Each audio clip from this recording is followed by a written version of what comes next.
2020년 9월 도이치모터스 주가 조작 사건의 핵심 인물인 이종호 씨와 김건희 여사가 주고받은 통신 내역이 새롭게 드러나면서 이 사건은 새로운 국면을 맞이하고 있다. JTBC가 입수한 자료에 따르면 김 여사와 이 씨는 검찰 수사가 본격적으로 시작되던 그 시점에 일주일간 36차례나 통화와 문자를 주고받은 것으로 확인됐다. 특히 김 여사가 먼저 이 씨에게 전화를 건 사실이 드러나면서 논란은 더욱 가열되고 있다. 대통령실은 과거부터 줄곧 김 여사와 이종호 씨의 관계에 대해 오랜 시간 연락이 끊겼다는 입장을 유지해왔다. 실제로 이종호 씨 또한 채 상병 사건 수사 과정에서 김 여사와는 연락할 방법도 없고 연락처도 모른다고 언급한 바 있다. 그러나 이번 통신 내역을 통해 밝혀진 사실은 이 해명과는 정반대의 방향을 가리킨다. 특히 김 여사 측은 이종호 씨와의 연관성을 적극적으로 부인해왔으나 통신 기록에서 드러난 빈번한 연락은 이 같은 주장을 더욱 의문스럽게 만들고 있다. 주가 조작 사건의 중요한 고비마다 두 사람 간의 소통이 있었다는 점에서 김 여사와 이 씨 간의 대화가 단순한 일상적 연락이 아니었을 가능성도 제기된다. 2020년 9월은 도이치모터스 주가 조작 사건의 수사가 본격화되던 시기였다. 그해 4월 고발장이 접수되었지만 수사는 5개월이 지나서야 속도를 내기 시작했다.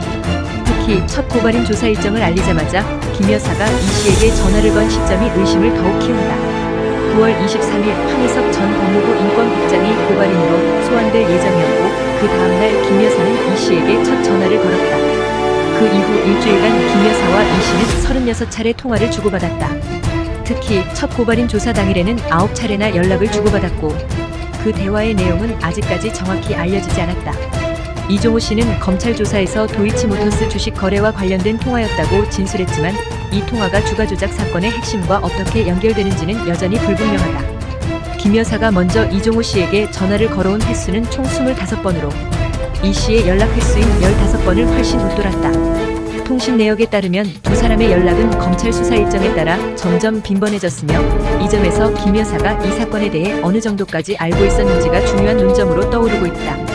이종호 씨는 검찰에서 권오수 전 도이치모터스 회장이 김 여사와의 연결을 주선했다고 진술했다.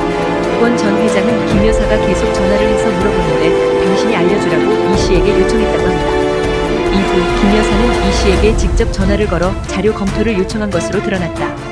이 같은 사실들은 김 여사가 주가 조작과 관련된 정보에 얼마나 개입했는지를 둘러싼 의혹을 더욱 증폭시킨다.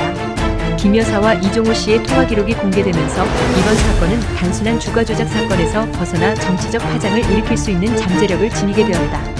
그동안 김 여사 측은 주가 조작 일당과 거리를 두며 공범이 아니라고 주장해왔지만 통신 내역이 공개됨에 따라 그 해명에 대한 신뢰성도 의심받고 있다. 이번 사건은 단순히 과거의 통화 내역을 넘어 당시 김 여사가 이종호 씨와 어떤 이야기를 나눴는지 그리고 그것이 주가 조작 사건과 어떤 연관이 있는지에 대한 보다 심층적인 조사가 필요하다. 통화 내역이 모든 것을 설명하지는 않지만 이를 바탕으로 검찰 수사와 관련된 대화가 이루어졌다는 점은 주목할 만한 부분이다.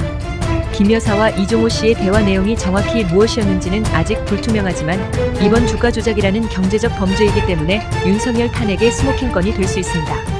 주의 깊게 지켜봐 주시기 바랍니다.